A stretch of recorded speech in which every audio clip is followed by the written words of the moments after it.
ಈ ವಿಡಿಯೋದಲ್ಲಿ ನಾವು ಹಂತವಾಗಿ ಕೇಶವ್ ಕ್ಲಬ್ ಆಪ್ನಲ್ಲಿ ರಿಡೆಂಪ್ಷನ್ ಪ್ರಕ್ರಿಯೆಯನ್ನು ನೋಡೋಣ. ಪ್ಲೇಸ್ಟೋರ್ನಿಂದ ಕೇಶವ್ ಕ್ಲಬ್ ಆಪ್ ಅನ್ನು ಡೌನ್ಲೋಡ್ ಮಾಡಿ. ಆಪ್ ತೆರೆಯಿರಿ ಮತ್ತು ಮುಖ್ಯ ಮೆನು ನಿಮ್ಮ ಸ್ಕ್ರೀನ್ನಲ್ಲಿ ತೋರಿಸಲ್ಪಡುವುದು. ಮುಖ್ಯ ಪುಟವನ್ನು ಸ್ಕ್ರೋಲ್ ಮಾಡಿ ಮತ್ತು ನೀವು ರಿಡೆಂಪ್ಷನ್ ಕ್ಯಾಟಲಾಗ್ ಟ್ಯಾಬ್ ಅನ್ನು ನೋಡಬಹುದು. ನಿಮ್ಮ ಐಟಂಗಳನ್ನು ರಿಡೀಮ್ ಮಾಡಲು ರಿಡೆಂಪ್ಷನ್ ಕ್ಯಾಟಲಾಗ್ ಕ್ಲಿಕ್ ಮಾಡಿ. ನೀವು ವಿಂಗಡಣೆಗಳನ್ನು ನೋಡಬಹುದು. E vouchers, cash vouchers, product catalogue click ಮಾಡಿ.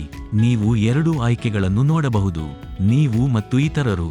ನೀವು ನಿಮ್ಮಿಗಾಗಿ ಪ್ರಾಡಕ್ಟ್ ಅನ್ನು ರಿಡೀಮ್ ಮಾಡಬೇಕು ಎಂದು ಬಯಸಿದರೆ ನೀವು ಕ್ಲಿಕ್ ಮಾಡಿ.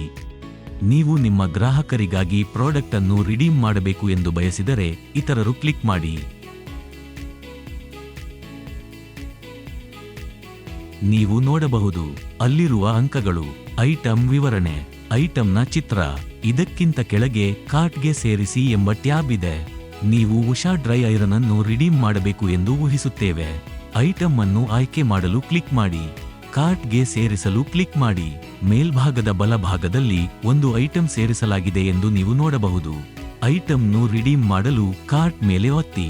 ಕೆಳಭಾಗದಲ್ಲಿ ಬೆಲೆ ತೋರಿಸಲಾಗುವುದು. ಇಲ್ಲಿ ಈ ಐಟಂಗೆ 1700 ಅಂಕಗಳು ಬೇಕು ಎಂದು ತೋರಿಸುತ್ತದೆ. ಆರ್ಡರ್ ಮಾಡಿ ಕ್ಲಿಕ್ ಮಾಡಿ. ನಿಮ್ಮ ಡೆಲಿವರಿ ವಿಳಾಸವನ್ನು ನಮೂದಿಸಿ ಮತ್ತು ದೃಢೀಕರಿಸಿ.